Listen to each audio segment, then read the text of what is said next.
Hi అండి, welcome to home town flavours. ఈరోజు నేను క్యారెట్ బీట్రూట్ ఫ్రై ఎలా చేసుకోవాలో చూపిస్తాను. ఇది ఎవరైనా ఎంతో సింపుల్గా చేసే రెసిపీ అండి. బిగినర్స్కి కూడా చాలా సింపుల్ అండ్ ఈజీగా ఉంటుంది.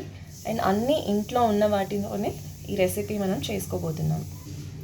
సో దీనికి కావాల్సిన పదార్థాలు ఏంటో చెప్పేస్తాను. ముందుగా క్యారెట్స్ ఇలా వాష్ చేసి నీట్గా తురుము పెట్టుకోవాలి. అలాగే బీట్రూట్ కూడా అలాగే చేయాలి, నీట్గా వాష్ చేసి తురిమి పెట్టుకోవాలి. పోపు వేసుకోవడానికి జీలకర్ర, ఆవాలు, ఎండుమిరపకాయలు, కరివేపాకు, అలాగే శనగపప్పు, మినప్పప్పు వేసుకోవాలి. అండ్ తగినంత ఉప్పు, కారం, అలాగే ఆయిల్ సరిపడా. సో ఇప్పుడు ప్రాసెస్ ఏంటో చూపిస్తానండి. సో ముందుగా స్టవ్ వెలిగించి ఒక కడాయి పెట్టుకొని అందులో ఆయిల్ వేసుకోవాలి. ఆయిల్ వేసేసుకున్నానండి. ఇప్పుడు పోపు దినుసులన్నీ ఇందులో వేసుకుందాం. పోపు దినుసులన్నీ వేసేసాను. నేను శనగపప్పు, మినపప్పు కాస్త ఎక్కువ వేసాను, ఎందుకంటే ఇవి వేయడం వల్ల పంటికి అలా తగులుతూ ఉంటే టేస్ట్ బాగుంటుంది, కాబట్టి మీరు కూడా ఎక్కువ వేసుకోండి. ఇప్పుడు ఇవన్నీ ఆయిల్లో బాగా ఫ్రై చేసుకోవాలి.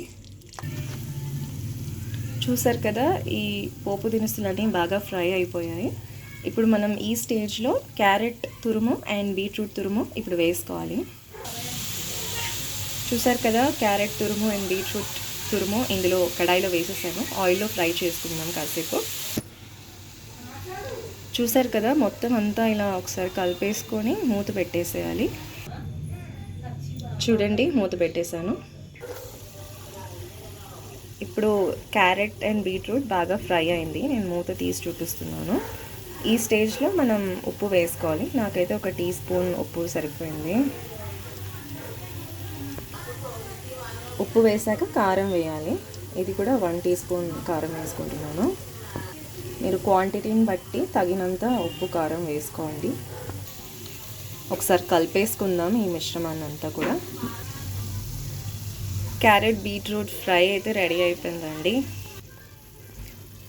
సో ఇప్పుడు స్టవ్ ఆఫ్ చేసుకోవచ్చు, సర్వింగ్ బౌల్లోకి తీసుకోవచ్చు. చూసారు కదా, క్యారెట్ బీట్రూట్ ఫ్రై ఎంత ఈజీ రెసిపీయో. బిగినర్స్ కూడా అంతే ఈజీగా, చాలా ఈజీగా చేసేసేయచ్చు. కాబట్టి మీరు కూడా మీ ఇళ్ళలో ఈ రెసిపీని ట్రై చేసి టేస్ట్ ఎలా వచ్చిందో అనేది కామెంట్లో తెలియజేయండి.